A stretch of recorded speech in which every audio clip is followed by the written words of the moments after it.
Welcome to the Mashup. Tell me whether I'm wrong or right. East or west, up or down, side to side. I sit to stand and fall to fly. Of all of my impulsive plans, pop and lock and salsa dances on demand. I follow leading off the map and stop the chatter, scream happily. Welcome to the Mashup. Welcome to the mashup. Welcome to the welcome to the mashup. Welcome to the Mashup. Doing a weekly show is a little bit frustrating at times because a week is forever in news, current events, politics, all of that stuff that we talk about. And it just drives me absolutely bonkers when, in multiple instances, what I specifically want to talk about and this beautiful point I want to make and how awesome it is I get beaten to the punch because we only do one show a week. And I was talking with Sean about it, and I was like, we should do more than one show a week. And I'll be honest with you guys, most of it is so that I can be the first person to say the thing that I'm thinking. And there's multiple times this week where you're going to be like, well, I've heard something like that before, Twos. It's not exactly an original idea. It is. They just plagiarized it and said it before I had a chance to. Yeah, Twos, yeah. You know what happens on my mornings? I'm shout out to Vesper. I'm sure he's sitting down about to, do whatever they do and go back and watch the show. And to my father, because they both know, what am I doing Friday mornings? I'm prepping for this bloody thing. And what do they both do? They both call. And then they both have very interesting things to say. And I'm like, can we just hold off on this? The worst for that. Can you just hold off? You know exactly what I'm doing this morning. Other than getting called out by Jason Kenney, I would like to point out that was an interesting twist to my morning. I did not see coming out. Supposedly I'm a lunatic, boys and girls. Add that to the list of things that I now am. We just keep going down. These badges of honor coming in, getting called out by a former premier. Well, I guess that's new. More. He's jealous because we're a hell of a lot more relevant than he is. Isn't that the truth? He's doing everything he can to try and bring himself back into the limelight. But guess what? The North remembers, and the West does not forgive easily. And he is exactly the kind of person we don't want back representing us in any way, shape, or form. So you just go hang out with Allison Redford, and we're going to do our thing. Yeah. What a wild, interesting morning. Happy Mashup. Well, welcome to Mashup 151. Here, I'm just going to show it because I think it's relevant. There you go, folks. Jason Kenney. And then somebody, Bob Grattan. Thanks for that. Little Homer after laughing. Zing. Anyways, he said, honestly, ignorant. I was asking what Carney said in French because I watched Viva Fry and he put out this thing on his incantation. I'm like, I don't know. So then I'm like, well, I'll just ask French people. What the heck is he actually saying? I'm sure it's probably something relatively simple, I assumed. Well, so the first part of it is basically him saying the French version of seriously? I can't remember what exactly the literal was, but and then the second part of it was something like it won't be, or I can't remember exactly what it was, but it was him basically trying to repeat something and getting the translation wrong. And so it sounded like he was doing this incantation thing, but it was just him fumbling through the French of it because he sucks at French. So Jason Kenney says it's not a bad thing. Yeah. So Jason Kenney says, honestly, ignorant. But for me, the much more prescient question is why the hell is your lunatic QAnon content getting pushed onto my X feed?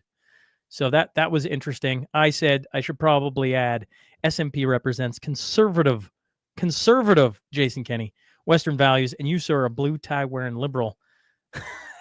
Yeah. The algorithms of X are slower to figure out your hoax than the people of Alberta who punted you in 2022. So that's Jason Kenney walking into Mashup 151 this morning. If you like the show, make sure we're waving a flag, we're sharing, we're retweeting, we're doing all that. Like, share, say Rooster Slurper in broken French. How do you say Rooster Slurper in broken French, Twos? Rooster Slurper in broken French. Rooster Slurper in broken French. Okay. All right. There we go. Happy Airborne Friday to all the military men. I'm sure they're out there. And Well, happy everyone Friday. Yeah. Mashup Also, 151. we have a couple corrections to make. We were going to make them last week, and I had them in the docket, and then Sean zoomed right past it, and so I went ahead. I do made that a from time to banner time for it so that it doesn't get missed. So 2 weeks ago, I was talking about how low quality I assumed that the Chinese EVs were. And I went off on great length about how they're garbage and how they're made by the same people who make everything we buy at the dollar store. And this is from a country who couldn't even get a super virus built correctly. And so anyway, apparently they don't suck nearly as much as I assumed they would. Did I do any research into that? No.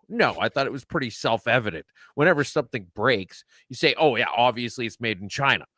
And I assumed that these vehicles would be no different, but apparently they're the first thing that China has made in a very long time that doesn't suck. So, yeah, somebody called me out on that and was quite vociferous about my lack of knowledge in the department, which I had none. It was entirely an assumption, which I thought was a fair one. And then the other one, when we did that heist, we covered the 2 heists in 1 week, and the second heist was the pigs that were in that art exhibit that were being left to starve to death as art. I left a very important thing on the table. The obvious joke was that the guy who heist. Twos, are you gone? Am I back? Yeah, you are back. Okay. All right. The guy who heisted them, I should have said that he saved their bacon. And it was a very obvious miss. And I'm very sorry about that. I know you guys expect more from me, and I will. We do expect more from you. The other here's a fun little story for you of why I can't wear that hat. You want the fun story that why I can't wear that hat? I'm guessing because your wife stole it and she wants to wear it all the time. No, my 5-year-old started giving me the finger, and I couldn't figure out what was going on. And I'm like, where did you learn that from? And anyways, I was sitting there and I'm like, that's such strange. He was talking with some kid at school and whatever. And I'm like, so I was sitting there and I looked down. I'm like, oh, all right. Well, that goes in the box. Yep. There you go. So the 5-year-old, yeah. Can't wear it around him anymore. No, So no, you can't do that. Can't do that. So one of the guys has been just sending me a whole bunch of pictures of it. He loves the hat. And the other guy said that his wife immediately stole it. So, yeah, it's a beauty hat. Code 6.5. Okay, this story annoys me. Okay, I'm gonna bring up a picture of one of the guys. Okay, this is Nordan Farah, is a convicted violent offender, and the Edmonton Police Service has reasonable grounds to believe he will commit another violent offense against someone while in the community. Farah is a violent offender. Of his multiple victims, some have been strangers, some have been persons known to him. So basically, yeah, it's not like he's got. Anyways, thanks for that. No. It's important to read this out. And his crimes have resulted in physical harm or death to his victims. So he is a killer. Mm-hmm. Okay. Mm-hmm. Okay. And they released 2 of them, and this is Nordan Farah. So you have one picture of Nordan.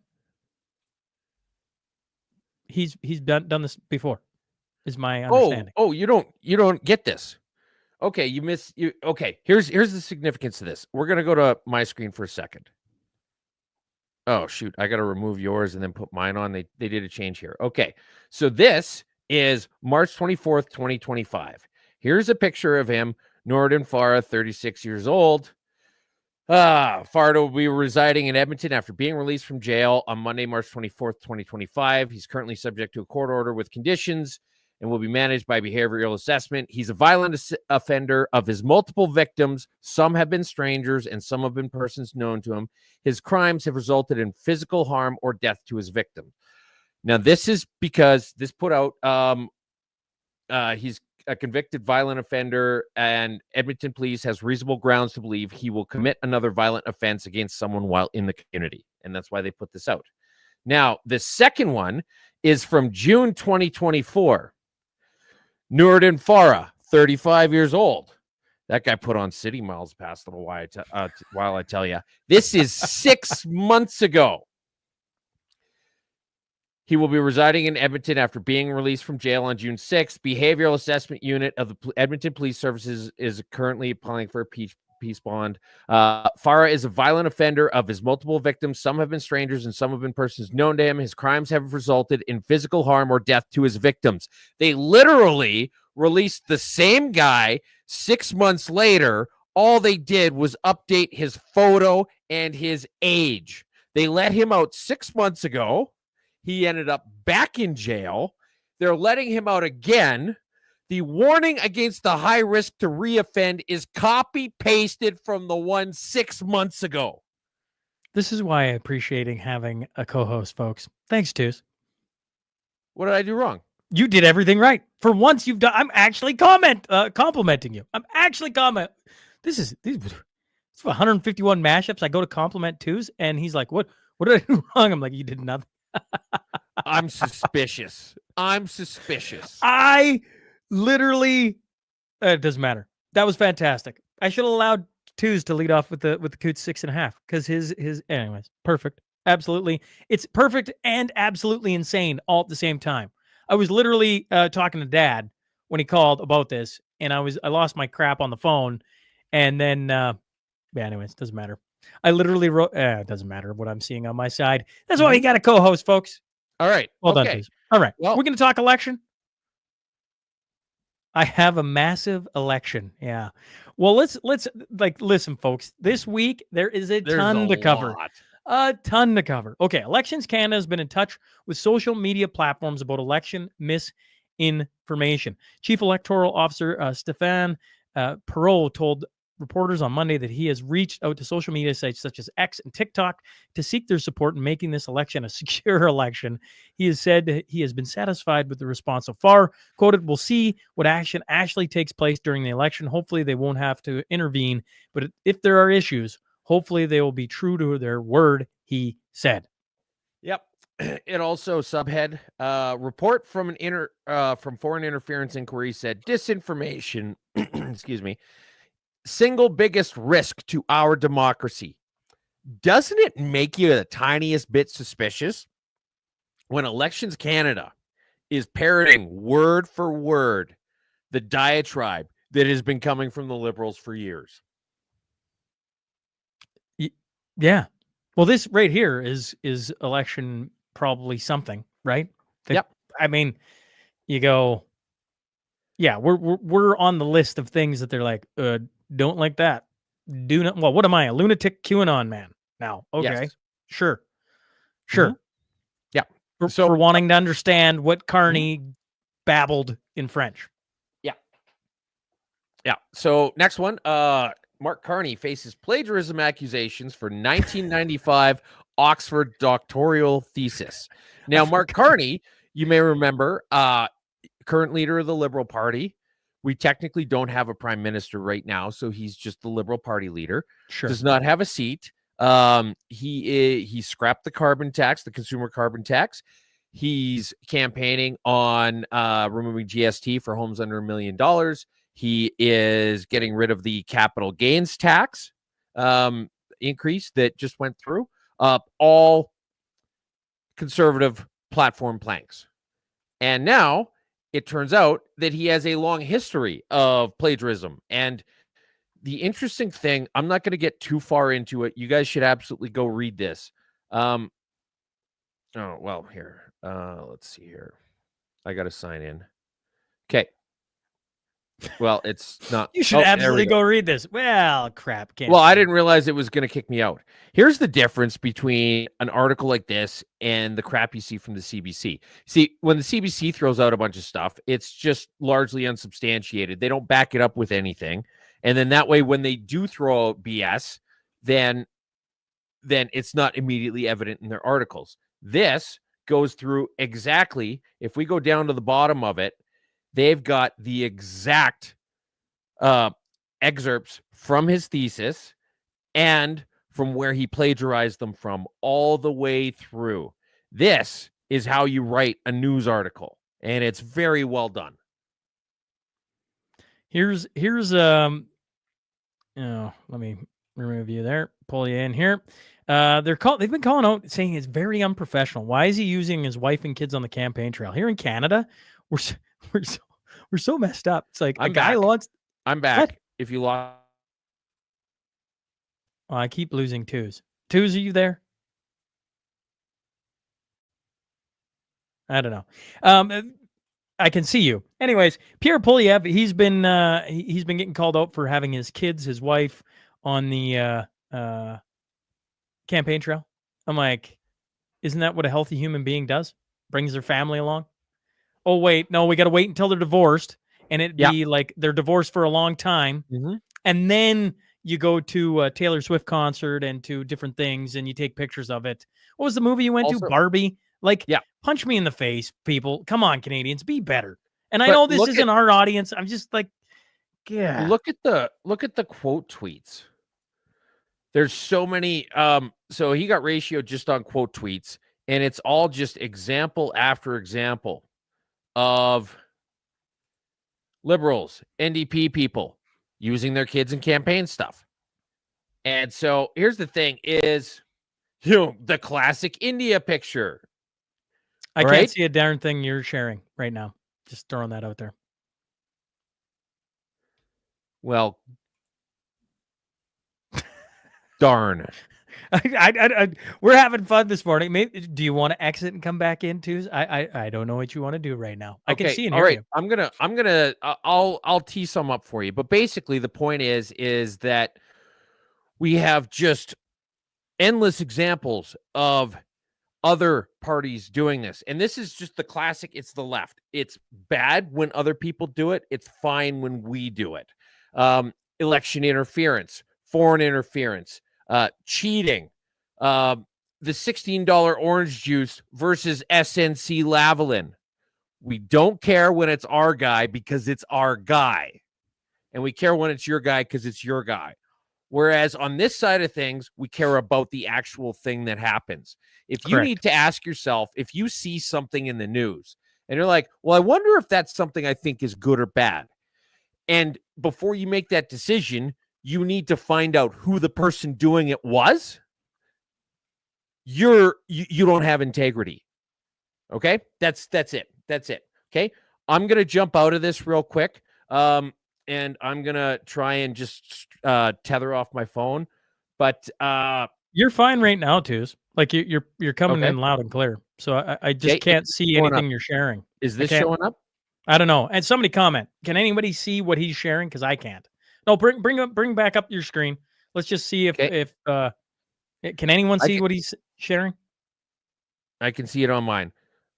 So this is David Aiken, and it's funny because he goes through this thing about how he's representing grassroots conservatives who have these important questions. If you have important questions as a grassroots conservative, the last person in the world you're going to talk to about them is David Aiken. Okay? And so, okay, all right. Well, I'm going to sign out and come back in. But he did ask a very good question, which I doubt came from a conservative, just about how all of these different people in the Conservative Party are getting handpicked. But it's funny. They'll do that to a conservative, but they won't go do that to Carney and be like, hey, you were pretty much handpicked. You pretty much eliminated all the other options. You kicked out Ruby Dalla. Right? So all of a sudden he's going to go to Arya. You kicked Chandra Arya out of his own riding so that you could run in it. And then we're going to get to Sean Fraser. Sean Fraser, who was one of the rats fleeing the sinking ship of the week a few weeks ago, he decided he was going to run again after the other guy who had already rented space for the campaign headquarters, bought all the signs, began campaigning. Sean Fraser was like, actually, you know what? I changed my mind. Get the hell out. Before we get there, exit out. Don't do your phone. Just exit and come back in. You keep talking. Yeah. Well, it's like I do a podcast, folks. I could probably handle a couple of minutes by myself. Twos may not agree. Man, there might be some people that don't agree as well. I was sitting in here this morning reading through all this jazz. I don't know about all the rest of the Canadians, but you remember in 2019, as Trump was running against Biden for his second term, and like everywhere he went, he was selling out arenas. There's just like thousands upon thousands, probably tens of thousands of people. And then, it was like anything Biden did was just brutal. He couldn't do anything. Doesn't that feel like Canada right now? I'm walking through our headlines today, and I'm like, okay, so let me get this straight. Carney's associated with Epstein. Can we all agree that? Well, there's pictures of it. Okay. He doesn't speak French that well. I haven't found a single person that's French speaking that goes, oh, he's a slam dunk French speaker. Okay. Yeah, we got a video coming up where he literally doesn't let the fishermen in, not letting in the Mashup or somebody like that into one of his rallies. I kind of understand when you lump us in with media and how we're going to talk and that we're lunatics. I get it. But like the fishermen, I'm like, okay, you're not going to let the fishermen in now? And, well, it's out of season. Well, the list just keeps going on and on and on. It's almost wild to me. Then you have, they're going to club him. They've got a lot of concerns, and they're going to club him like a baby seal. Then you got Jagmeet Singh. He's literally riding the bus because they can't afford anything else. They can't afford a bus. Has literally been talking about this for like 2 years. Like they're going to be broke. They're literally broke in front of us. And they're broke as a joke. They're taking the bus. Like, honestly, okay, so now the NDP is literally the short bus party, okay? Correct. Their election they're not serious. Campaign cannot get off the ground. But somehow this Neanderthal idiot is one election away from dragging his knuckles across the country. I'm going to exit him for just 1 second, folks, because he's going to interrupt me. He walks in and he just takes over the show. I want to finish my point. I got to do it without twos in here so I can say what I have to say. Dear me. Okay. So you got the NDP. Okay. They're literally riding a bus. You can see it. Then everywhere you go, you see conservatives flocking to Pierre Poilievre. I know everybody's got their thoughts on it. Pierre Poilievre has literally got thousands of people showing up to all his events. You can just see it. You just see it. This is Trump in 2019. And yet the polls, which we're going to talk about, have inverted, and they're trying to tell us that the Liberals are winning this thing? Now, to me, and now I'll let twos come back in. To me, if the Liberals win this thing, if the Liberal mafia pulls this off, that's exactly what it is. This is a mafia. This is a cartel. They are doing chicanery everywhere to find their way into power. That is all this is, because everything I'm watching, everything I read, I'm just like, this is hilarious. They're absolutely in the dumpster. It can't get any worse. Okay, oh, wait, it can, and it probably will. Yep. I mean, and they're doing the same thing that the Democrats did in the States. They bring up Mike Myers and elbows up, and now they're doing all that. I'm like, what is going on here? Well, I mean, Mike Myers, classic Canadian. So for those of you who don't know, Mike Myers showed up and he did a couple videos with Mark Carney where they were hanging around a hockey rink. And so Mike Myers, you remember him from Wayne's World and Austin Powers. So I Married an Axe Murderer. He was funny back in the day, and now he just looks like an old lesbian. And so he does these videos, and apparently he got paid $53,000 for it. I wasn't able to confirm that, yes or no, but supposedly that's what we're looking at here. So he does a couple cheesy videos, just like he did with John Oliver leading up to the 2015 election. So, And twos has disappeared again. This is funny. Okay, I'm back. You're back. I don't know what's going on your end. CSIS doesn't like us today. No, apparently not. And so, anyways, Mike Myers, go back to the United States or move to Ireland or whatever you want. Okay? Before we carry on, Catherine Kowalczyk, who I've had on the podcast, says Pierre is no different than Carney.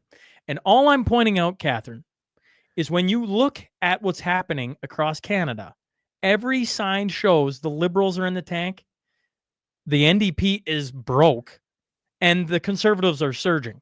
I'm not talking policy. I'm not talking all that. I'm just like, what do your eyes and ears tell you? Everything says something. And then the polls come out and they say, Liberals are winning. Look at this screen. Are you kidding me? Well, that's exactly it. So this is the latest ECOS poll, right? Liberals 251, Conservatives 90, NDP 2, Bloc 0. Now, a couple weeks ago, they had the PPC at like 5 or 8 seats, this same polling company, and they've been all over the map. This is ECOS. This is Voice of Frankie. This is the guy who said that he was going to personally make sure that Poilievre did not win, which is a bad thing to do when you get all your money from the government, to look at the possibility of you might have to work with that guy. But here's what people don't know about pollsters, okay? They gauge themselves by how closely the last poll before the election matches with the actual results of the election. There's no way to definitively challenge the accuracy of the polls before then, so they can do whatever they want. All they care about is if the last poll isn't out to lunch, because that's the one their reputation hinges on. You see this all the time in Canada and in the U.S. Oh, Kamala's winning, Kamala's winning, Kamala's winning. Oh, and at the last second, okay, well, I think Trump has a chance, and then he wins. Okay? The polls always have the leftists unbelievably far ahead, and they do this on purpose. They're winning. It's a foregone conclusion. It's to play at your emotions. You don't want to be on the losing side, do you? And if you do, your vote is wasted anyway, so why bother? Just stay home. Don't vote. They put their thumbs on the scale every time, and then at the last minute, there's an uptick in conservative. Why'd you kick me off? I didn't mean to. Carry on. There's an uptick in conservative support, and their exit poll hits close to home, and no one could call them out for being subversive, and no one's the wiser. Well, Twos is the wiser, okay? And now you are too. Watch for this. You're going to see it. The last-minute swing for Poilievre, and it's just a shallow attempt to feign objectivity. Ecos is fucked if the Liberals don't win. His drunk-ass tweets already put his company's future on them, so he has nothing to lose. He's going to play this to the bone, and then at the last minute, well, hey, would you look at that? Pierre's making a comeback. He's done it a bunch. Here's him talking about it. You realize that in the last federal election, in our final poll, we polled with the LPC within 0.1 of their percent of their election results, and predicted 91% of all individual seats correctly. Feel free to ignore it. Our final poll in 2021 was within 0.1 of the actual LPC outcome. This is what he does. Okay? And no, there isn't a last-minute uptick. That's where Poilievre was the whole time. And if you greasy Laurentian bastards hadn't tried to play Kingmaker, he actually would have been even higher. I get that it's a bit boring and dry when I run the whole Canadian polls are garbage segment, but it's important. And this is exactly why. I was trying to be this producer in the background for Twos so I could get my face out of here. And what did I do? I put my mug on it while Twos is talking. Although, in fairness, I got to give myself the edge on looks, Twos. Sorry, buddy. Yeah. Oh, yeah. 100%. 110%. Okay, yeah, 110%. If that camera came from the back of our heads, 110%, buddy. That. You'd buddy, probably rethink that. 110%. 110. Okay? Front, back, it don't matter. 110%. Oh, it does. It does. Because it's all shiny. Oh, yeah. Well, it's been that way since I was 20. What are you going to do? I guess I could be like some of the Hollywood folks and go get a whole bunch of things done. It's just life. I glanced at you and I saw my reflection back. I thought I was looking at Voldemort from the Chamber of Secrets. Anybody remember the time we had a picture with the premier and it looked like Twos had just eaten a baby? Yeah, I remember. Twos. So we can go this way if you like. It's fine. It's fine. Neither of us are gonna like it. Huh? Neither of us are gonna like it. Okay, what else do we want to talk about with this? I want to talk about the betting pool. There. Okay. We talked about this with Trump and Kamala. Okay. And we were talking about how the bets and where it was going. Now, Polymarket shows Mark Carney 57% chance. What do you make of that? Because you were so high on it, right? An election ago. Now, I mean, 57-43 isn't too terribly far from a coin flip. And like, I'm with you. Politics is. It's really not. So, let me just frame all this. I think that everything we're being told is at least partially BS because of everything you were saying about how Mark Carney's stuff has nobody going to it. The NDP are bringing out fewer people than the Snow White premier. And Poilievre has got people lined up around the block. They're turning them away. They're like, here, have a t-shirt. We're sorry. We couldn't even let you in. Okay. And Kevin, as a bald man, this segment offends me. I'm sorry, you shiny-headed bastards. I've got beautiful hair, and I'm proud of it. All right. So are we being lied to? I would say a little bit, because also at the same time, Poilievre has really fumbled this whole Trump thing where he's trying to just sound like the liberals, but not doing it as well. And so I feel like he's lost a lot of support. But at the same time, I don't know anybody who's like, well, you know what? Now that Carney's here, I'm going to switch my vote from Poilievre. Nobody I know is saying that. However, most of the people in this country don't live anywhere near me. So I think it's a little bit screwy, but I was talking about it with Vesper, and you know, there's money to be made on Polymarket. That's the whole point of it. And to the best of my knowledge, no one's tried to game it yet. And so it stands to reason that someone is going to try and game it at some point. And basically where I'm going with this is that as far as this election goes, all bets are off. That's $23 million put into Polymarket. I'm seeing that correct? Yeah. That might even be US dollars. I'm not sure.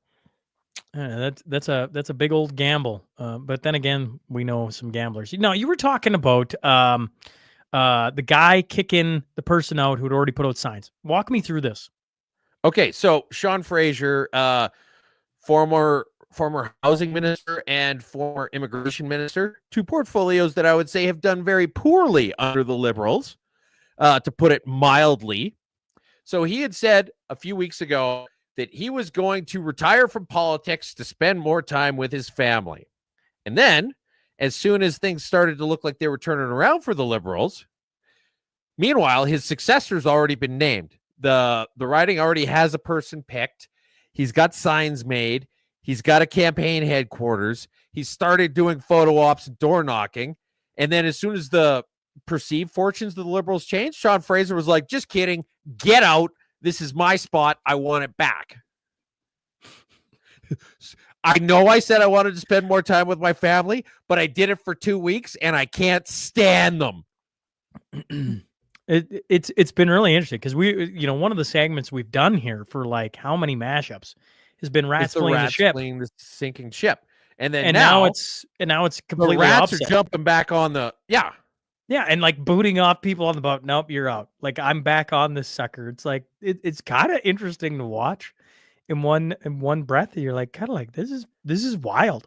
Like I wonder if they're just so disillusioned that they have a shot, or if it actually is they have a shot. You know, like it's wild to me. Well, here's the thing is that you don't even really, mathematically speaking, if you've got an outside chance of furthering that, you know, you're going to make $200,000 a year for the next 4 years. And then on top of that, you're going to either qualify for your pension or further pad it. And then the fact that you get 75% of your election expenses back, which means that you only need to be out of pocket a very small amount of money. And when you look at that $800,000 that you're going to earn upfront, plus the pension on top of that, it really takes only just the narrowest smidge of probability for you to say, okay, well, statistically speaking, this makes sense. It makes sense for me, even if it's just a remote chance to spend $25,000 out of pocket on the off chance that I get an extra $2 or $3 million over the course of my life. We haven't brought up Evan Solomon, but we're gonna. Here's Evan Solomon. He retweeted Mark Carney's ego by accident. Is the way I look at this correct, Tews? Yep. He didn't realize that it was the parody account, and then there's Mark Carney's ego saying, "Let's get to work." And he photoshopped I assume it's photoshopped. I'm not entirely sure. But the bus Mark Carney is standing in front of says retard bus, World Economic Forum. And Evan Solomon, who's running, is now retweeting retard bus. But that's not even the worst thing he did. Where the hell is it? We've got so many. Excuse me. Here is the worst thing he did. This is him announcing, our campaign office is up and running. Toronto Centre. Only Mark Carney and the Liberal team will keep Canada strong, and I'm proud to be running.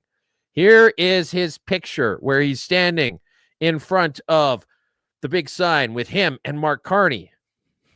And right behind him is a giant piss stain on the sidewalk. And if you look closely, you can see some human shit. He's literally standing in front of a pile of piss and shit, not just announcing his campaign. This is like, do you remember when that Liberal by-election happened and they interviewed the Liberal person and there was a crackhead sleeping in the street in front of their campaign office right behind them, and they didn't even notice? They just did the interview anyway. This is the next level of that. Every time you think that they can't be more elitist and out of touch, like, hold my bottle of champagne. Man, I did not notice that, but that is funny. Like, that is funny. Can you imagine being the candidate and like, we're going to stand there? Like, that's where you want me to stand? Like, this is, can we get a hose? Does somebody have a hose? Yeah, or can we just maybe take a picture inside the office? Like, why do we? Or maybe just somewhere else? Do we have these signs up anywhere else? Anywhere that somebody hasn't shat in front of? Honestly, man, it's the liberal mafia. I don't think, like, it doesn't matter how much shit they stand on. None of it sticks to them. It's like, it just, they got fair. something on their boots. I feel like if he took one step back though, that shit would stick to him a little bit. Yeah, you're probably right.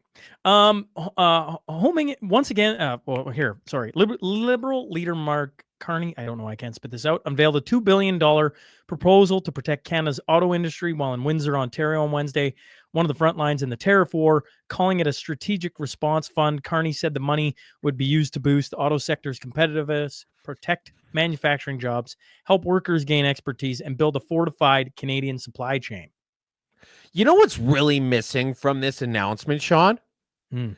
Literally anything about the canola tariffs. China implemented 100% tariffs on Canadian canola as a result of the Ontario automaker stuff.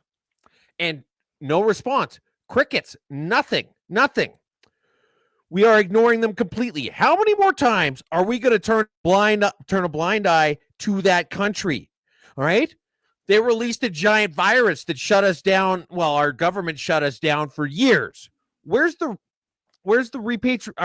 reparations for that? Nothing. They keep fucking around. When are they going to find out? All anybody's talking about in this election is the automobile tariffs at 25%. Canola is 100%. Now, look, folks, maybe you're watching this from Ontario and maybe you don't really understand it. So let me explain it to you in a way that you might. The farmers here have factories. They look a little bit different than yours because instead of cushy break rooms with artisanal Keurig machines, they're fields. And instead of a union rep who's some fat, bald dude whose neck is rolling over his shirt collar, they're a pretty woman in plaid and jeans who brings you meat and potatoes while you're on the factory floor. And in the springtime, they bury a few billion micro machines out there. And then, if the weather's nice, a couple weeks later, a whole bunch of Hot Wheels pop out of the ground. They spray a bunch of hubcaps on them so they grow big and strong, and some 3M undercoating to keep the rust from creeping in. And then eventually, you get this nice harvest of fully complete Toyota Tacomas. In the fall, they put them all on trucks and send them to the dealerships in China. But the dealership is charging delivery fees that are quadruple what yours are. This is a much bigger deal. But the jackasses vying for control of this country don't care because there's a hell of a lot more fat, bald dudes whose necks are rolling over their shirt collars than there are pretty women in plaid and jeans who feed you meat and potatoes. So while you're standing around an Evian cooler with soft hands and a 35-hour work debating over which slick asshole is going to give you the most free shit this election, the men you'll never be are patching a hydraulic line together with baling wire and karma and just want to vote for the guy who will fuck them over the least. Two's going full twos, folks, today. Can we talk Maxime Bernier? Do we want to? Maxime Bernier. He's been all over the place. He was on Alex Jones. He was on Patrick Beck-David. I feel like I'm missing one. Regardless, he's been on a bunch of different, anyways, this is what he puts out. Do Albertans really care about reforming and drastically cutting equalization, or do they only like to complain about it? The Conservatives have never done anything about it. Harper increased it to pander to Quebec. Poilievre never mentions it. Only the PPC propose a radical reform. Vote for your convictions. Okay, two things. One, this isn't radical reform. He just said he's going to adjust it and tweak it a little bit. He's going to make it less, which, in all fairness, is much better than the conservative platform of we're going to leave it be because we want to win Ontario and we don't really care about the people in the West. But this guy, like, here's what Maxime Bernier doesn't realize about Western Canada is that we're pretty goddamn sick of guys with goofy French accents talking to us like we're the assholes.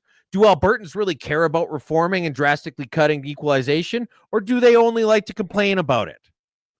You know what? We want reform and drastically cut equalization, but we also don't want to get talked to like we're not being treated with respect.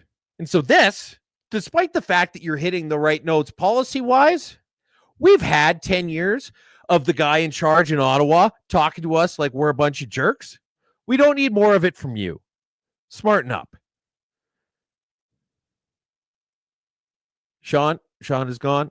Well, my screen's all like Twitch. Ah, man. I tell you what. Yeah, well, just why did you hire Michael J. Fox as the cameraman? I tell you what we're having right now. We're having a little bit of fun with whoever is deciding they don't want our show to go properly today. If it isn't twos, now it's my camera is not literally moving at all, but it's this is what's going to go on. Jeez. Oh my God. I thought you were hard to look at before. Goodness gracious. All right. Here's something I want to point out. So Lori Goldstein, absolute beauty. So he shares from the CBC. Carney announces $2 billion fund to protect tariff-threatened auto industry. He says promises, not announces. Sheesh, this is journalism 101. Mark Carney announces $2 billion fund. Liberal leader said he wants to build all-in Canadian manufacturing. See, here's the thing. You've got CBC already talking about Carney as though he's won this election, and we don't like it here. And then, this is a big one here. Mark Carney dismisses a Cold Polytechnique blunder, says his French is fine. Of course, I'm not from Quebec. Not everyone is from Quebec, Carney told reporters. So what happened is that Natalie Provost, I'm probably getting that name wrong, but it's okay because so did Carney, the Polycès Suivant Twitter account, survivor of the École Polytechnique massacre, is now running for the Liberals in some stupidly, amazingly over-the-top French-named riding. And Mark Carney screwed all of it up, not because he's a bunch of people in Western Canada that don't really give a shit, but because his French sucks, despite the fact that it's supposed to be good. And so this is important because this is bait. This whole thing with Natalie Provost and Polycès Suivant and her running, it's bait. Because the criticisms of her are going to be just knee-jerk. She gets ratioed every time she tweets. The vast majority of the things she says are not founded in reality. She's openly advocated for keeping people as ignorant about gun safety, firearm safety, gun control, all of this as possible because it undermines her argument. These are the things she talks about, is that the more people know about this stuff, the less likely they are to agree with her. And this is where you need to point your criticism. You don't say, this is garbage that they're putting this woman up here who's this mass shooting survivor. That's not it. It has nothing to do with it. The problem with Natalie Provost is that she says a lot of things that are wrong. She's intentionally misdirecting people. She's not interested in a fair and balanced conversation about firearms, and that is why she's a bad candidate. I missed the end. Are you back? I'm back. I missed the end of Maxime. I believe wherever two's got to. I believe Maxime. Tons of people have been asking me if Maxime's coming on. One of the things now in fairness, I mean, he's been on. He has, and I believe he's coming on next week as well. Okay. So one of the things that now I understand the position Maxime Bernier is in. Right, he has to get out in front of as many people as humanly possible. Mm-hmm. But in fairness, we tried getting Polyev on, and it was like radio silence. Tried getting Leslyn Lewis on, radio silence. Tried getting Aaron Gunn on, not allowed to talk until after the election. on and on and on and on it goes, right? So conservatives are doing one thing. One of the things I will give my hat to the PPC is they're talking. And for that, they face the ultimate consequences. We've got a story, I believe, at some point here about a guy being removed for his job just for announcing he's running for the PPC for Pete's sake. So Poilievre has nothing to gain from coming on your show, though, Sean, because here's the thing is that you're going to ask him. Listen, you're going to ask him some really easy, really low-hanging fruit questions that he's not going to have a good answer for, because this campaign that he's running is geared entirely towards winning seats in Eastern and Central Canada. And that's it. And so when you say, well, why don't you care about the canola tariffs? Or why aren't you going to fix equalization? There's no good answer for that, because he's going to say, well, do you want somebody who's going to be better to win? Or do you want to have somebody who says they're going to fix equalization and not win? That's what I hate about politics too. And from where I'm at, what you're literally saying is what I hate about our politics. Yep. If we've got to have a guy who's running on an identical platform, we're already screwed. Exactly. Like, I mean, everybody knows. Anyways, it's wild to me that it's like, well, you're going to ask simple, lofty questions that everybody's going to agree with. And I'm going to get a ton of flack because I don't go at him even harder than that. And he still won't come on. It's like, well, you can get where I'm sitting these days. Daryl says, hey, just tuning in. Did you guys talk about Jason Kenney calling Sean a QAnon conspiracy theorist? Yes. We covered that. We covered that at the start. Yeah. Okay. Stephen Gabal, have you talked about Gabal? No. I was just gonna hit Mark Carney. So Brookfield put out this anti-union video. Dr. Jacobs Rad posted it on Twitter. Basically, the guy who spent the last few days going around to union strongholds and talking about how pro-union he is. Correct. There's literally a video his company put out trying to encourage their employers or employees not to unionize. And correct. I'm not a fan of unions. If you think you might be a fan of unions, you should join one, and nothing will disillusion you faster.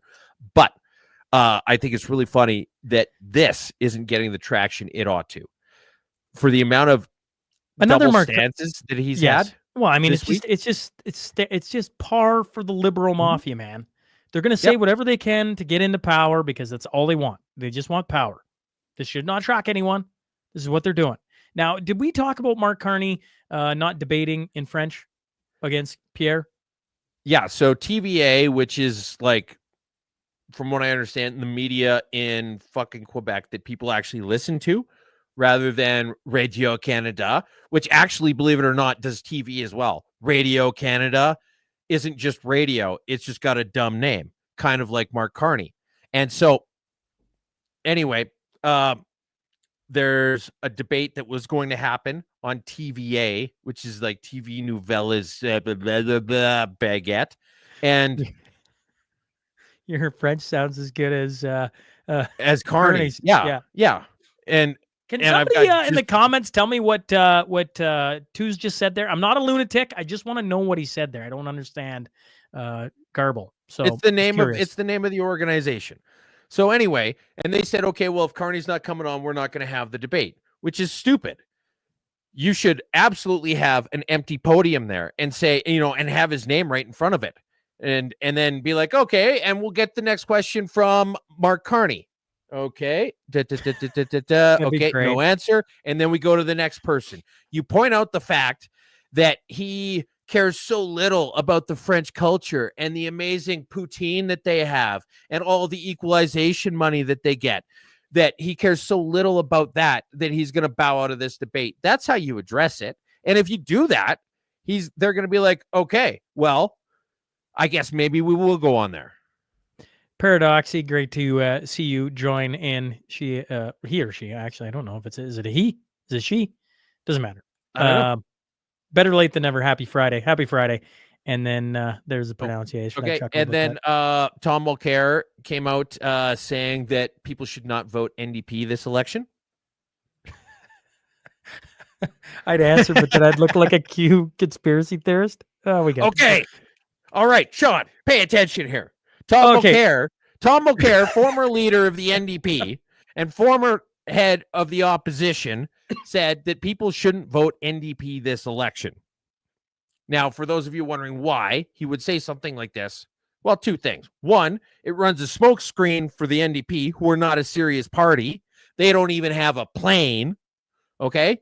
And so when they do exceptionally poorly this election, they can go back and say, well, it was because we told people not to vote NDP so that they could vote for the other two candidates because of how important this election was. But this next election, it's less important. And so you guys can vote NDP this time. The thing they're not thinking about, though, is that every single election that I've ever heard about has been single-handedly the most important election of my generation. This election, I've heard it a whole bunch of times. The one before that was the most important election of my generation. The one before that was the most important election of my generation. The one before that was, the one before that, the one before that. And then before those, it wasn't my generation, so I don't know. Mark Carney, he called the cops, or the Liberals called the cops, I should say, on the Newfoundland fishermen and wouldn't let them attend the Liberal rally, or the Carney Liberal rally, or talk to the fisheries minister. Like, when I think of all the people they're pissing off, I'm like, you know, they always point to Alberta. Oh, they're pissing off Alberta or the West or whatever. I'm like to me, it's just like every group under the sun in Canada right now is pissed off at the Liberals, unless you fit into the LGBT crew. Am I wrong on that? Am I wrong? I don't know. I imagine. I mean, it's pretty hard to get the gays angry about much, but I don't think they're too upset. I'm not a huge expert. We going back to Mike Myers, or we're moving on from Mike Myers? Do we? No, we already covered him. Covered him. Danielle Smith. Come on, Twos. Hop with it here. I don't know what's going on today. Oh, now it's me. Okay. It's always all you. right. Fair enough. So yeah, Danielle Smith. Let's see here. So she went and spoke. She spoke in the States about how Donald Trump is, the tariffs are coming, and maybe he should lay off of those because the election is happening right now, and it would just kind of cool things down. Cooler heads could prevail during the election. And then if Poilievre wins, he's going to find himself with somebody who's a lot more friendly to Republicans than the current administration. And that's where everything went loco. All right. Excuse me. I'm having a morning beer. You know what you won't find on traditional media is, well, actually you probably will, but a full-on burp right in the middle of well done, Twos. Well done. You're bringing the class up of Mashup 151. If you're watching right now, folks, and you're enjoying the content, make sure you retweet this thing if you're on X. Share it with a friend, because you're not going to see anyone else belching in the middle of a sentence. You better hope to ranting. God you never fart on the air, or I'm not going to let it go. All right. So you've got this guy. Remember when an MP resigned from caucus because of suspected foreign interference? Danielle Smith does it right out in the open with audio recordings, while Jamila Giovanni is also implicated by reaching out to Vance, and they simply gets away with it. Something isn't right here. All right. He's mad that if Danielle Smith manages to get the tariffs paused during the election, that is foreign interference. This is the same guy who a month ago or 6 weeks ago lists off a whole bunch of things. These are just a few of the tools in Canada's toolbox to fight Trump's tariffs. Get ready, America, because this is going to get ugly. You have all these people. So what Smith is displaying here is collusion with the hostile nation that has openly threatened to annex Canada, just in case someone isn't clear on that. There's so many examples. What a sitting premier has done, asked a foreign country who's declared economic war on Canada, on our sovereignty, on the workers of this country, to interfere in the upcoming federal election. Everyone in this country should be denouncing this today. Everyone. Well, you know what, Sean? I got a slightly different take on this. Okay? Tariffs are bad, right? We need to do everything we can to stop them, right? We need to leave all options on the table and use every tool in our toolbox, right? Danielle Smith says Trump should hold off on tariffs till after the election because he might work better with the conservatives. And now the NDP, the liberal media, and every other Botox-brained simpleton thinks it's election interference. So now they're pro-tariff? Is that it? And if Trump stops the tariffs, he's interfering with our election? Do you people even hear the curly fries logic when you say it out loud? Do you want the tariffs gone or not? And the other thing, probably the biggest thing, they're not even realizing is the implication. They're saying that taking Canadians out of a sense of panic would hurt the Liberals. If Canadians are able to make a calm, reasoned decision regarding this election, they'll be less likely to vote Liberal. Yeah, we talked about how they want this trade war because it gives them a boogeyman to deflect criticism towards. They always need a bad guy. It's been this way for 10 years. But here's the other thing this showed me. They need people to be in a constant state of anxiety because when people are under stress, they make bad decisions. So the implication of that implication is that not only do they know that they're bad for this country, but they're also intentionally making it even worse because their continued power depends on the small percentage of people who will make bad decisions under the gun. John? I'm tweeting out that you're going full twos. So I'm like, Twos is doing his twos thing today, folks. It's just like every time. Tell me I'm wrong. You're not wrong. I literally tried making some points earlier, kicked Twos out because he had to go fix some things. He comes on and he's on a mood today. You notice we didn't have any guests today, folks. I think I needed to give Twos a Tuesday, right? He needed one back. He needed to let off some steam.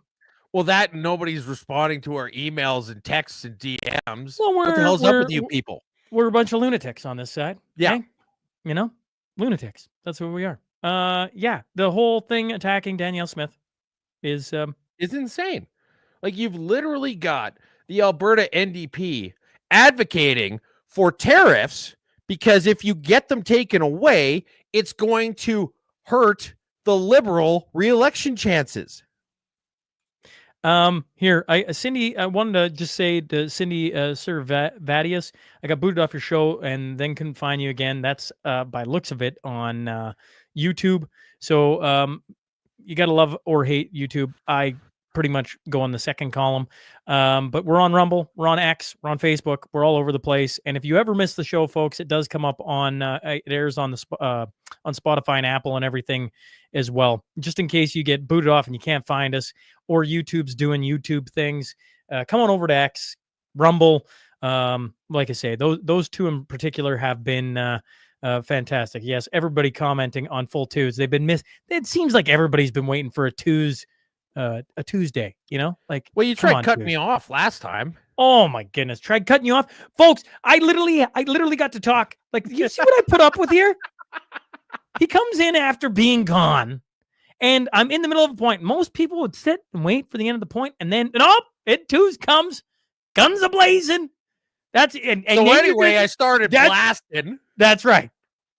Oh my goodness gracious. Oh my God. All right. We already talked Take the Bus. Do you want to show the video or do you want to hop to Fraser Institute?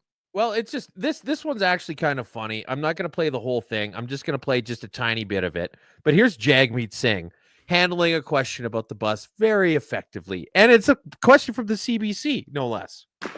Hi, Mr. Singh, David Thurton, CBC Radio. After this, we're going to be going to Toronto, taking the bus, not flying. How much sense does it make to be on a bus for 6 hours in a snowstorm when you're this far behind in the polls? How productive is that? We want to be in Toronto, the next city. It's an important place. Born in Toronto, got a love for Toronto. We're going to be spending time with Batila Carpoche in downtown Toronto. It's important for us to be there as well. And he goes on just talking about how important it is and how important it is for people to vote NDP, and does not in any way address the question about the bus. He's probably like, you got to be kidding me. I'm getting on a bus, you know?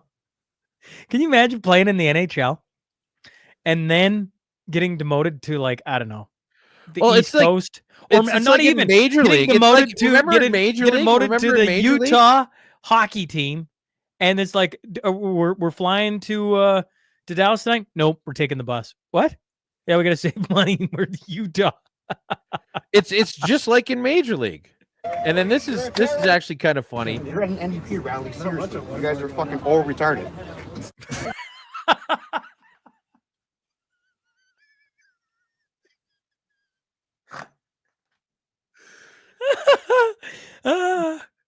NDP. Oh, yeah. That guy gets an award. Team Canada thing, elbows up. Albertans contributed $53.6 billion more to CPP than retirees in Alberta received from it from 1981 to 2022. And that doesn't account for the interest that accrued on those contributions. That's just dollars in and dollars out. And then there was a comment in there about Doug Ford. Doug Ford just said it's his goal to inflict as much pain as possible on the American people. Yeah, what's he gonna do? Go run for Congress there or what? It's a wild thing for a Canadian politician to say. Honestly, it just is. And then Francois Blanchet says Quebec will play nice with Canada for now, but come October 2026, he's eyeing a full-blown independence referendum. So it seems that Quebec is going to go down that road again too. It seems like it's picking up steam, not less. Not like the wind is in the sails for it. I mean, I want him to do that. Absolutely. Like, have they never done the math on that? Like, do they think that they're just going to continue to get equalization after they leave? I think it's just beautiful. It's hilarious. If they want to do that, they should go right ahead. And you know who else should separate while we're talking about it, Sean? From the Western Standard, Alberta independence parties explore unification. This is the part that frustrates me. I wanted to talk about this last week, and we got sidetracked, as we tend to on this show. So look, guys, like there's a lot of different separatist parties, and there's a lot of different ideas about the best way to move forward with it is, and there's a lot of infighting where they say, okay, well, you know what, when it comes to separation, we should finally do 51st state versus sovereign nation. We should take BC. We should take Manitoba. We should take half of BC, half of Manitoba. Okay, look, guys, I've laid this out before. My way is the best way, and you all need to shut up and listen to me. But in the meantime, like, look, I get it. We all want to make our own decisions. We want to chart our own destiny. It's why we ended up here. It's why we want out of Confederation. And it's why we're always fighting with ourselves. But it's a bit much, and it needs to stop. We all want Confederation to stop at the border. Canada's lost its way, and that's fine, but stop dragging us with you. But all this squabbling about exactly how we exit, where we exit, and when we exit, it doesn't help anyone. You're fighting about things that are so far down the road we can't even see them, and because of it, you don't want to go down that road together? Smarten up. This is really simple. In project management, there's this thing called progressive elaboration. It means that just because you don't know exactly how you're going to do step 57 doesn't mean you can't start on step 1 or step 2 or the first 20 steps. And you all agree when it comes to separation on the first 50 steps. So just fucking do them. If you're building a garage with someone and you can't decide what color to paint it, it doesn't stop you from pouring the pad. It doesn't stop you from framing it. Separatists are pragmatic, except when it comes to separatism. If separating was your business, you tell people to go to work and figure out the final details later. Time is money, people. These are all concepts you understand. For the love of a Heemeyer, treat it like something you have a personal stake in, because you do. That's it. And it's the 11 o'clock hour. We're getting our first guest. I've given Twos the first full hour to be Twos. Wyatt Clayool, thanks for hopping on. Hey, Wyatt. Absolutely. I'm surprised I was even awake to jump on. I know it's late in the morning, but I keep traveling like every week, like 2 flights a week. So I'm shocked. You sound like that a I'm liberal. here. What? You sound like a liberal. I know. Well, yeah. Except I'm not going to tell people not to create emissions. Yeah, that's fair. That's an important distinction. So we were just talking about Albertan independence and how they're kind of looking to all kind of fall under one tent and sort out the details later. Do you want to talk Alberta independence or do you want to talk federal election? I can do both. What do you? I'm asking. Yeah, okay. We're having a little bickering session here. Fine. We'll start with Alberta independence. Okay. Wyatt, your thoughts? My thing with Alberta independence is I'm not a separatist supporter, And it's for the same reason I don't support the 51st state stuff as well. And it's because I don't want all my eggs in one basket in terms of being in the United States. One, because I think that it just means that it's one big central point of failure to have the 51st state and to join the US. At the same time, I also don't want every single egg to be in its own basket where anything good that happens, that starts happening in an independent Alberta, doesn't trickle down to sort of the other provinces. So it's we have a lot more resistances as Albertans having to live in Canada. We could easily get things done better in an independent Alberta, but it's like, who cares how good Luxembourg is doing, because it's Luxembourg and there's not many people who even live there. So the maximum amount of good that they can do for the world is much lower. And so I'm always thinking that it's Alberta and Saskatchewan's duty to be there to make Canada less crazy. And so I kind of like Alberta's place and all that. And we have to suffer sometimes a little bit more. But if we weren't here, imagine how much worse the Quebecers would be. But who cares? I know. And that is the like, best like if they wanted to just drive their economy and their country as it would be off of a cliff, who cares?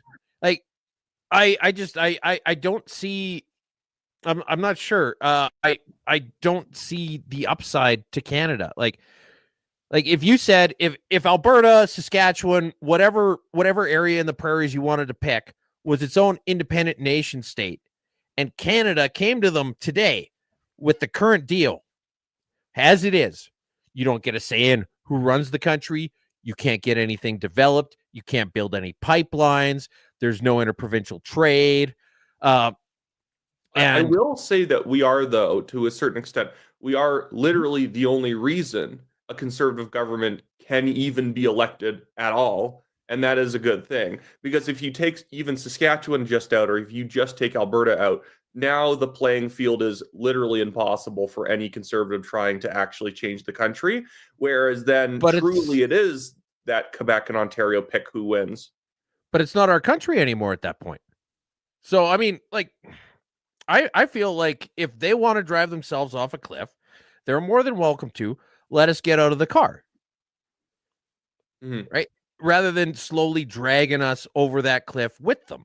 To be fair, there is always a red line where you can say that you have to actually threaten to leave if everyone's going to be completely irrational. And you can't just be a threat. It has to be like, okay, I'm going to put the cinder block on the gas pedal and, just go for it. That there is always that nuclear option where you have to basically say, okay, well, we're going to figure out a way of leaving now because you guys aren't serious anymore.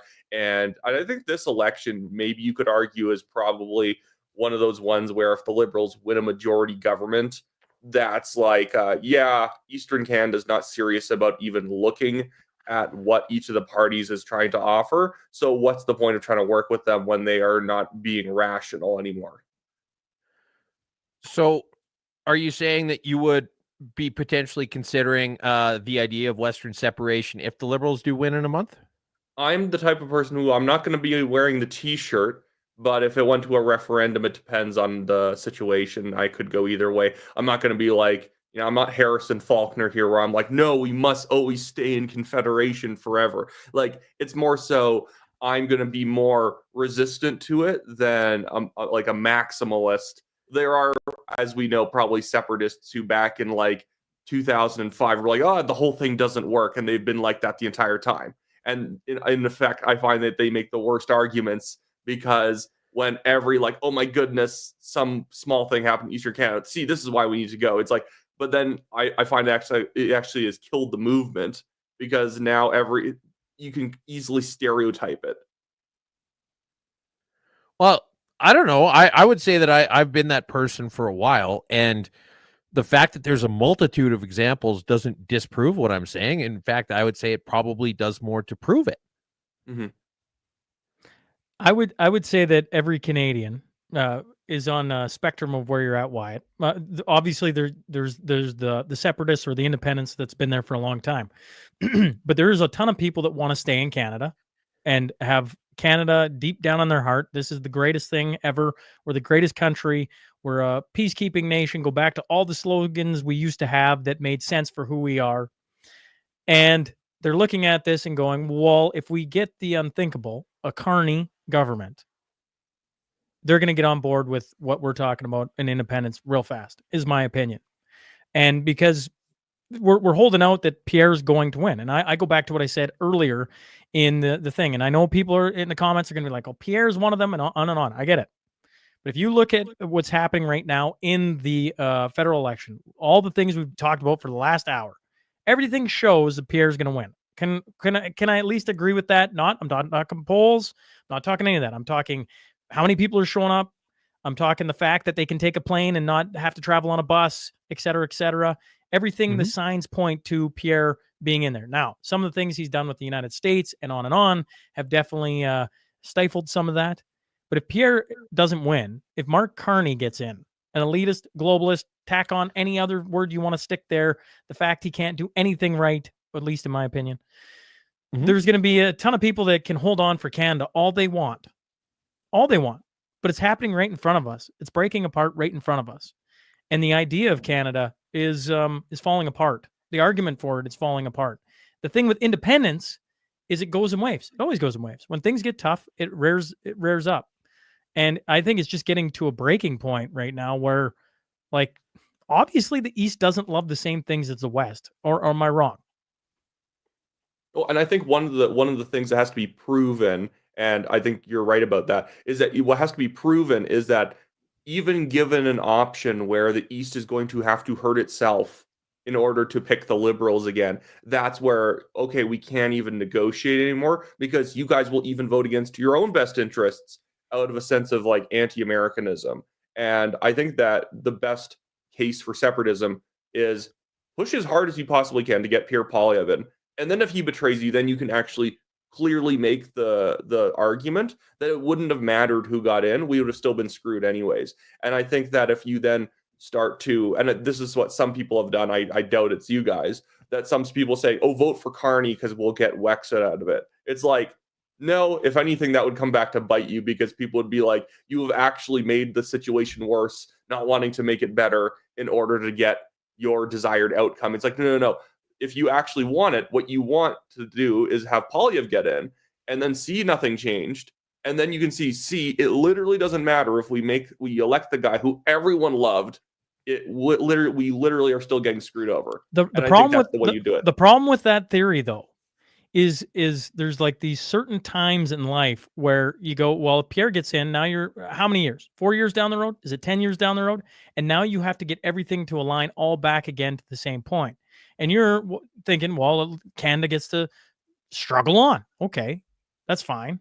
But to me, it's almost a foregone conclusion. At some point, Canada starts to break apart unless you had a leader come in and start to do things that actually truly are Canada first. But I don't do any of us think that Carney or Pierre is going to be able to get that done. Like Pierre can say he's going to get it done. But look at what he has to wrestle with. I mean, Quebec itself doesn't want the pipelines and everything else. Like we're talking key infrastructure. He just said he wasn't going to do anything to address the dairy cartel, which he said before multiple times, but he just reiterated that.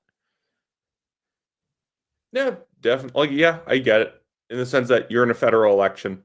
And you could say that, well, that's bad. It's like, well, there's pragmatism in every election. And I'm more so thinking, second term, does he still not address that? Third term? And then if he caps out saying, I'm going to do some minor tax cuts, I'm going to do this, and it never actually gets any better than that, you're like, okay, well, that sucks. Because I know a lot of people are like, they should just break up equalization tomorrow. It's like, okay, why did you talk to running on that? Curious if you've talked to people who were around the Reform Party and the firewall letter and different things like that. Because the one thing about this is I like to think that it's like, oh, that's rearing its head right now. But if you talk to a ton of Albertans, which I got a ton of time, I assume you have as well, wouldn't they all say we've been here before? And then we had Harper come in and now we're back here. Isn't this song and dance being played out over and over again?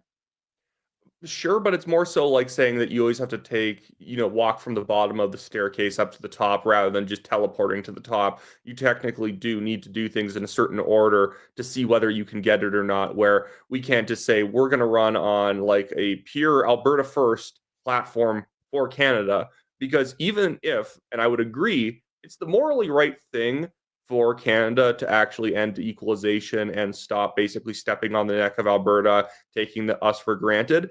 The thing is, it's not like the average voter in the East, in the Maritimes, in Quebec, or even in British Columbia. It's not like they're literally thinking with pure contempt for us and how they're going to vote. It's that they actually legitimately don't understand the problems.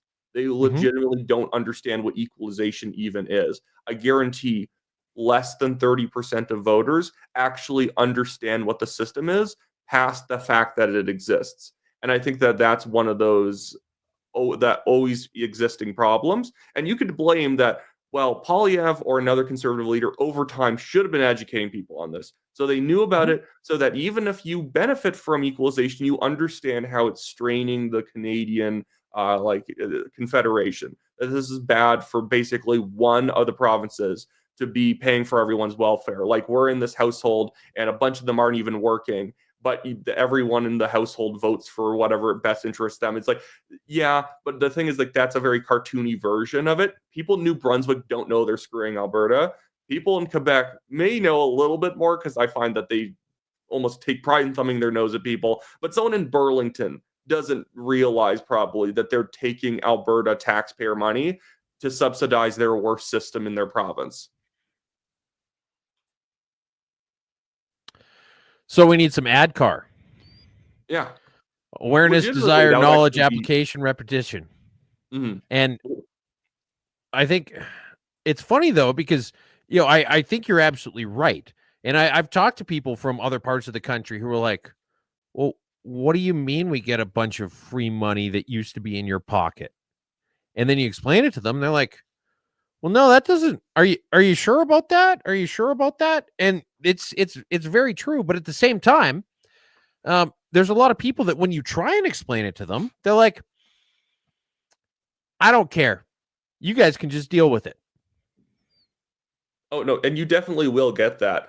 And I think it's more so that that's the true breaking point, that when there was a significant amount of people who had that attitude. But I don't think that, especially these days, I actually do think that there is something in the idea of marketing to Canadians to stop the welfare economy, to stop being a welfare province. I'd love a politician to come in Canada and actually shame the maritime provinces for being unproductive, because I think there's actually an appetite for wanting to be more resilient these days. I think we are kind of starting to leave the era of everyone just caring what their CPP checks look like. And that's why you have a lot of young men under the age of 40 voting conservative, because they all want to actually make their own money. And I think that they find it depressing, the idea that I work a government job and I wait for Alberta to send checks to my province so that I can keep my fake job going. And I think that that's something that somebody should actually cling on to when they're in office and use it as their bully pulpit to basically saying, this is why we need provincial reform on taxes, because you can't keep taxing your province into poverty just so Alberta keeps flipping the bill. Because that's something that on the upper level side of politics, the elected officials will literally do in some of the provinces. They will make themselves poorer so they get more money. Mm-hmm. No, you see it. Well, Manitoba for one. I don't know if there's as much appetite for that as you perhaps think, though. I mean, when you look at the Maritimes, the only decent economic driver is government money. And so, you talk to people and they're like, in Newfoundland, but yeah. Once again, all right. Once again, I'd be curious to talk to some Maritimers and see what struggles they've been up against our government for shutting down their industries. Mm-hmm. Because we sit here and we talk ill about what the Maritimers are. And I'm like, well, here in Alberta, we have, well, he's not prime minister right now, but if he's elected, we certainly just had a prime minister and others who didn't like what our main industry is. Mm-hmm. And so you could sit there and go, maritime this, maritime that. But look at what our government is. They're enemy of the freaking people, folks. So like, Look at equalization, or probably not equalization, EI in 2015. During the campaign, Trudeau goes out to the Maritimes and he announces that they're going to do some changes to EI. They're going to do some slightly higher benefits, and they're going to reduce from 2 weeks to 1 week the period that you don't get to collect EI. Basically says if you're not working, you're going to get more money. And then boom, he sweeps them. Do you know Like, why that's- actually Polyev is going to be probably sweeping a lot of the ridings in Newfoundland this time? The seal clubbing. I know, and I think that is at least a anecdotal example that there are people who want to actually work. You know what I mean? That somebody coming back and saying, you know what, I'll increase your benefits. Because Carney and the NDP and everyone else is basically saying, you know what, I'm going to subsidize your industries more because of those bad, nasty Americans. And there's an entire protest going on about regulations trying to limit the amount of seafood that these guys are able to actually collect, the snow crabs, and that they're actually ticked off about the fishing quotas. In a certain sense, it doesn't actually matter how much they're able to, because if all you care about is EI, in fact, you probably don't care about the regulations, because it just gives me an excuse to, I've hit my cap, I can go on EI now. But the thing is that people genuinely just hate the idea that you're now just like, the kind of living in a pod lifestyle where I do whatever the government tells me to do to the bare minimum. Then I go sit on my couch and collect EI. Maybe. I think to some extent. Now, I was just going to say, sure. Are you going to say that we should explain the seal clubbing? yes, please. Okay. All right. So seals eat a lot of fish. They eat tons of fish. They're gophers. Here, gophers eat the crops. There, seals eat the fish. So here, more gophers means lower harvests.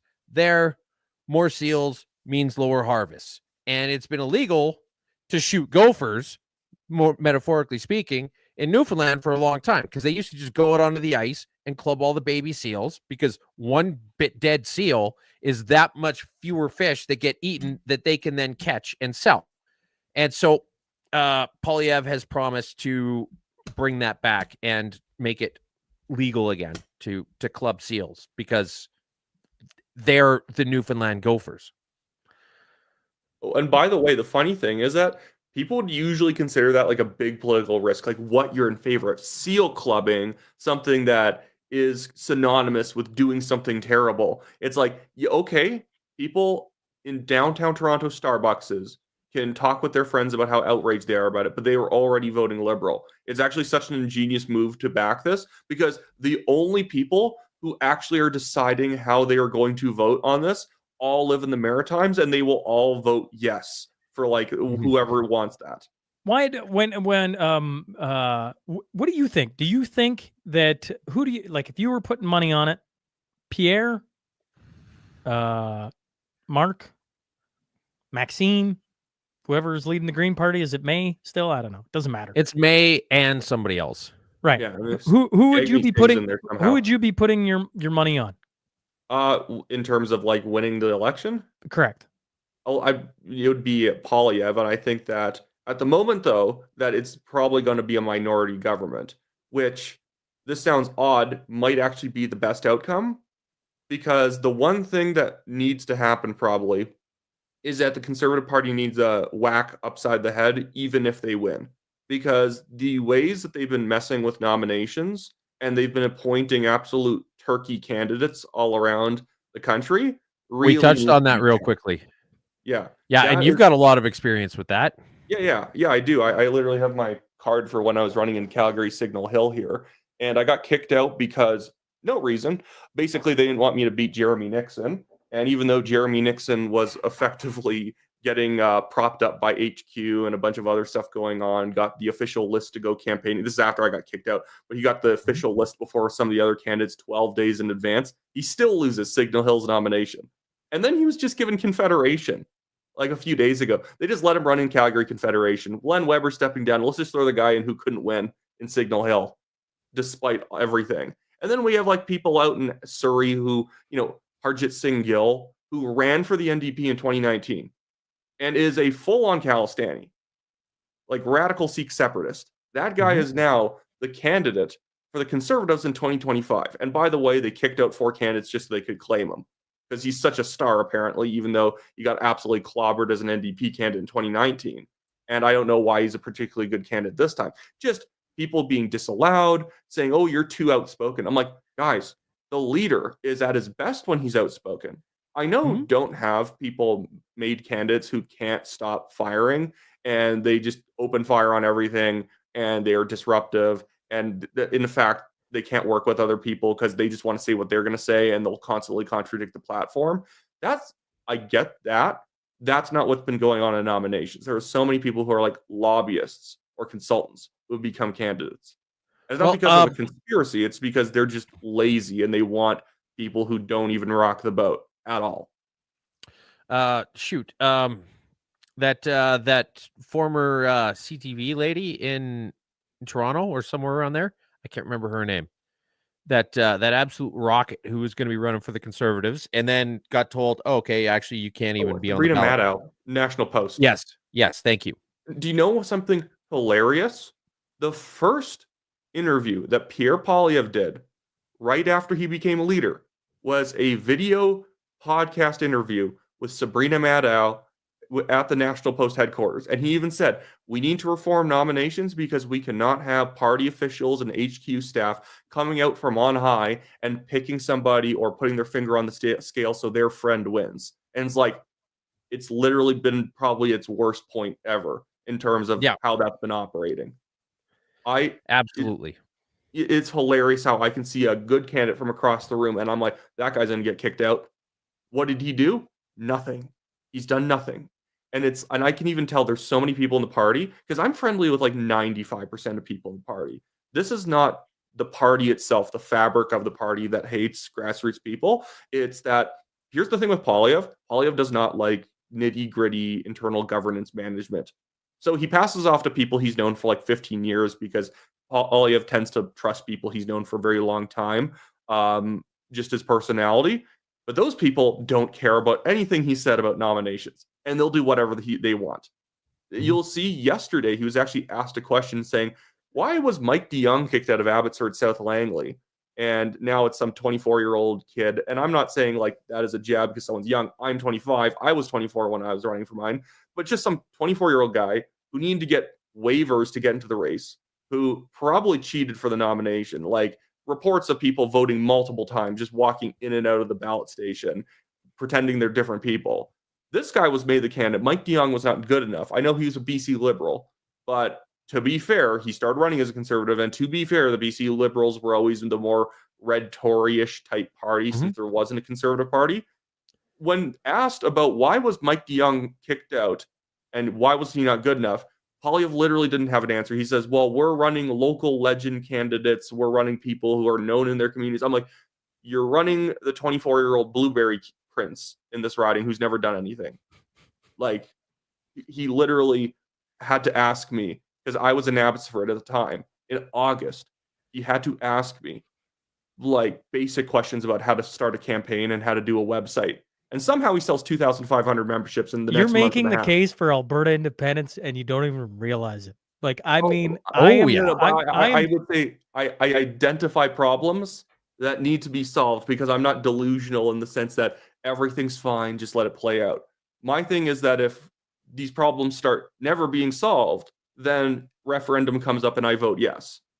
Well, to me, I don't know. I can go on and on about this. Wyatt, we appreciate you hopping on today. I've kept very you. much. I said 15 minutes. Then I'm like, oh man, this is an interesting conversation.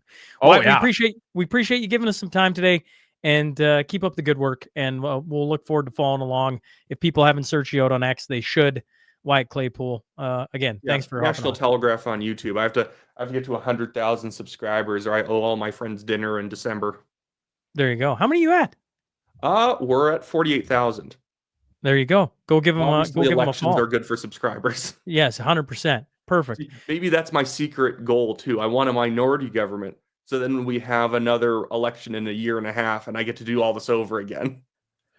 I think the last thing that the Conservatives want is a minority government, because the only people they'd be able to play ball with are the Bloc Québécois, and that would play into what you were saying before, where you'd be like, okay, so you're just gonna sell out the West and give everything to Quebec, and that doesn't work for us.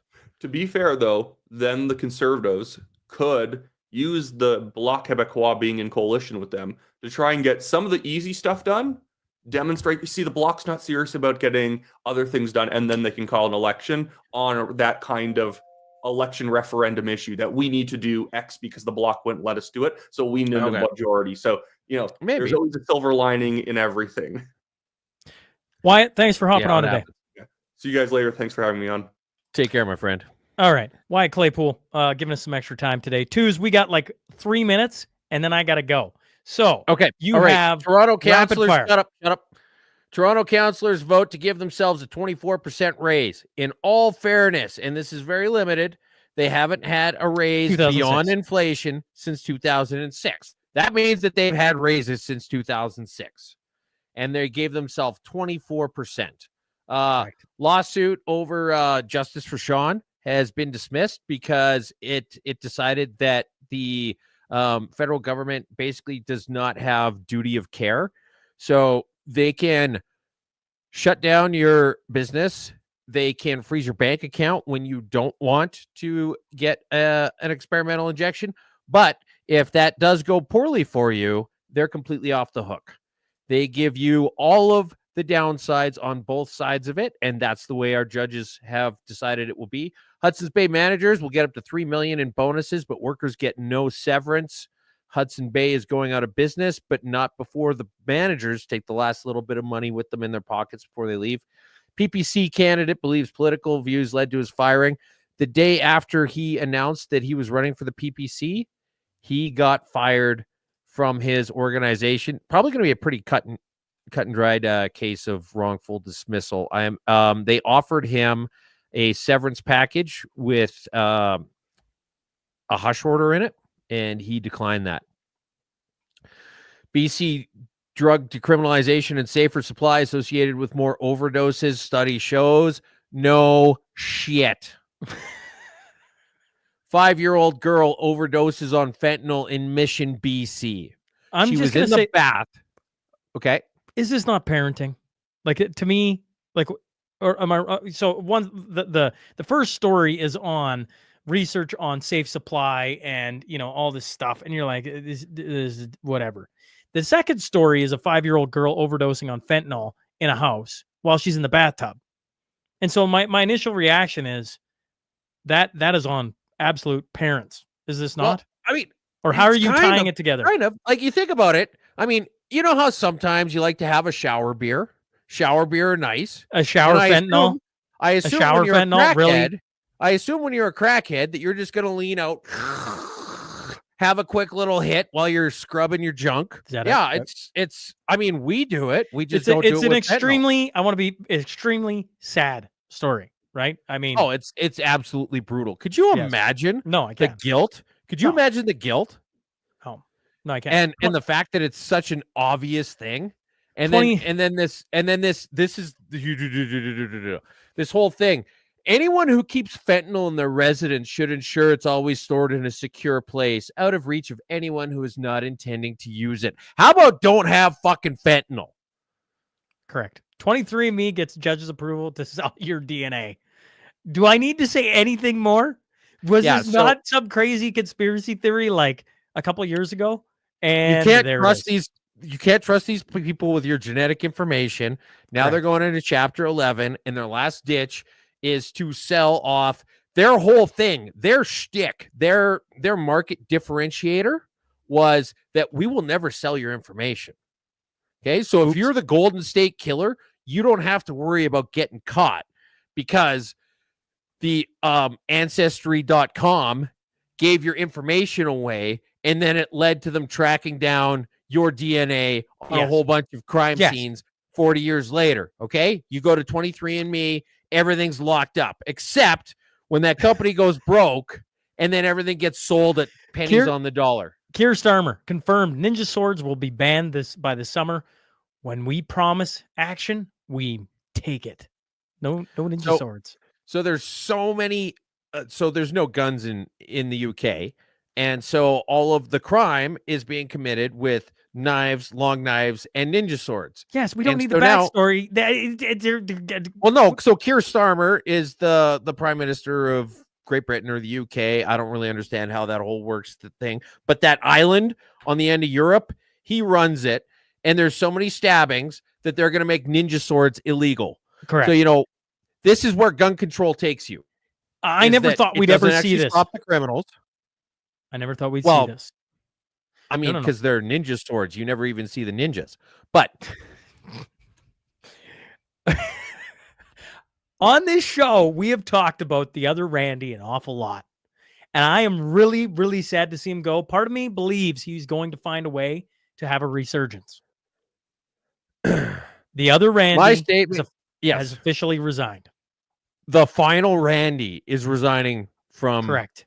Politics. From Parliament. Yeah, from politics. So there are not going to be any Randys in politics anymore. See you later, Good Randy. riddance, weak swallow I can man. miss him. I'm honestly the other Randy. I was here for it. I was here for that entire story. That was no, a you wild, weren't. You told me wild multiple story. times how, like at the very start of it, you're like, I why know did it was we cover ridiculous, this? and it got more And ridiculous. now you're saying as it I went loved on. it from day one. I loved it from day one. Randy, I never doubted I think you should come run for the liberal, the Conservative Party. I think that's what should happen. If we're gonna have a Palestinian, like Wyatt Clayool just said, I'm like, we'll get the other Randy. At least he's got some street cred, right? Maybe he can make a resurgence of his career, steal some more money, blame it on another Randy.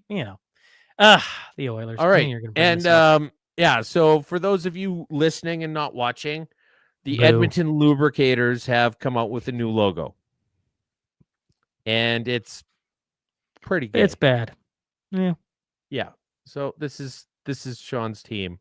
So we've got nothing but time for the Edmonton Lubricators. Snow White, 71% on Rotten Tomatoes, but they got a 2.2 out of on their score on IMDb. Here's a couple of quotes. Lazy, visually repellent. That's the Independent. Disney has trashed its reputation. The Times.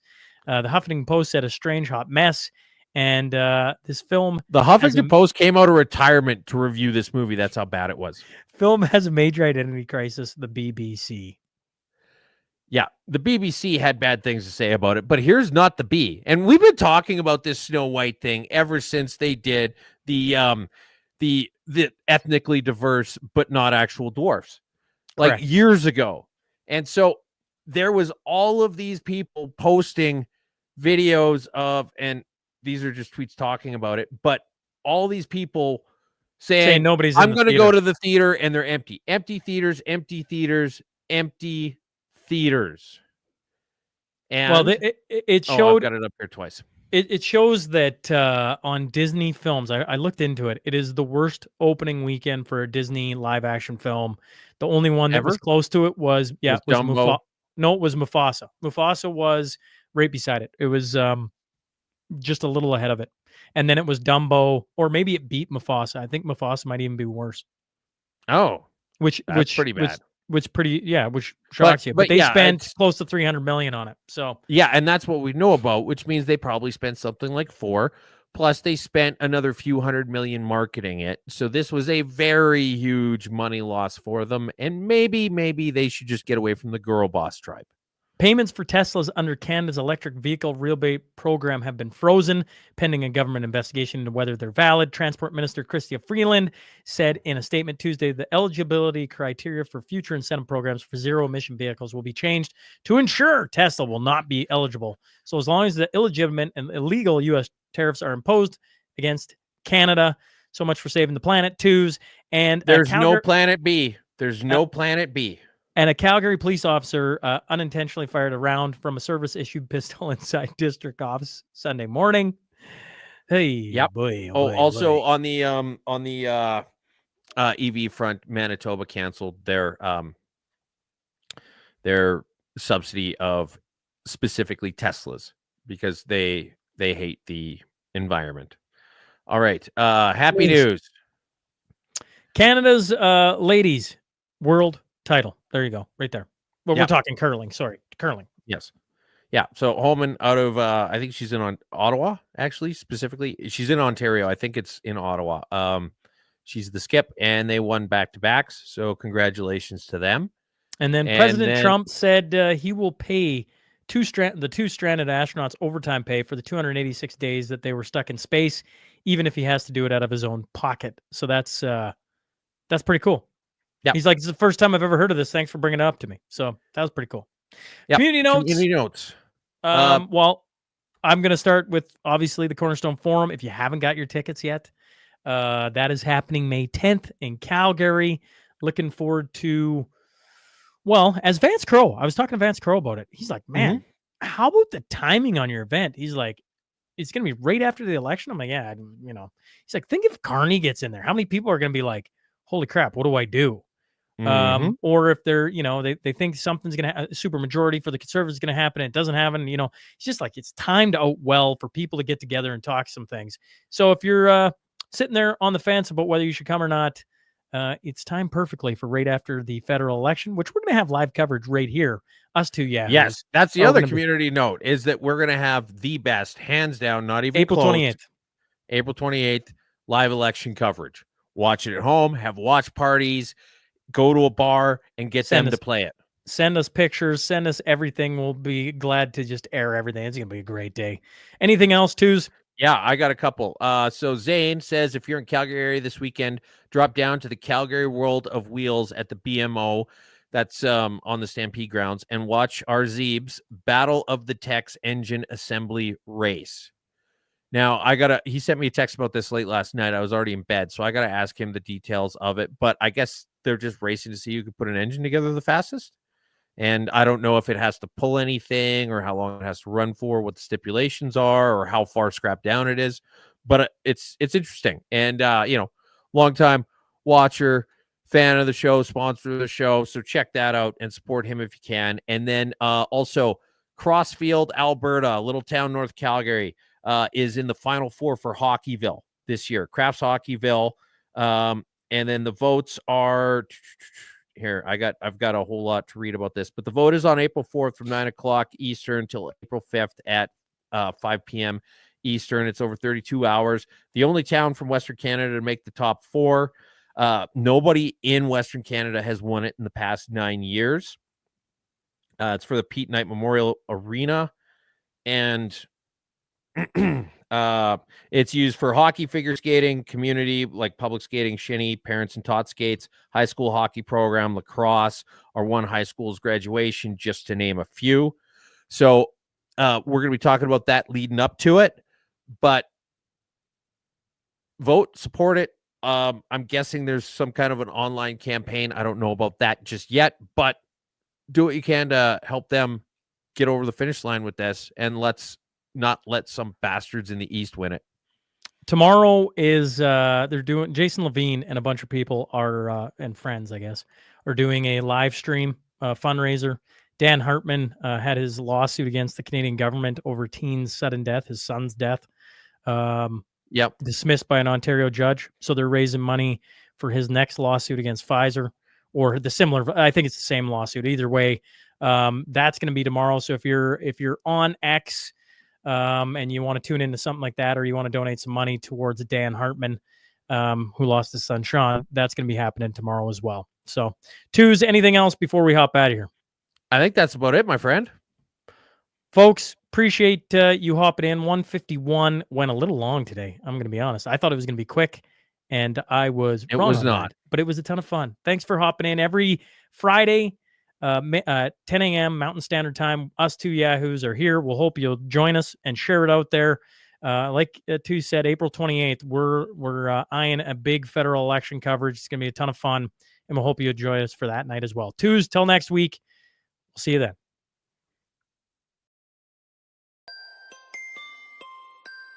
Welcome to the Mashup. Tell me whether I'm wrong or right. East or west, up or down, side to side. I sit to stand and fall to fly. Of all of my impulsive plans, popping, locking, salsa dances on demand. I follow leading off the map and stop the chatter, scream happily. Welcome to the Mashup. Welcome to the Mashup.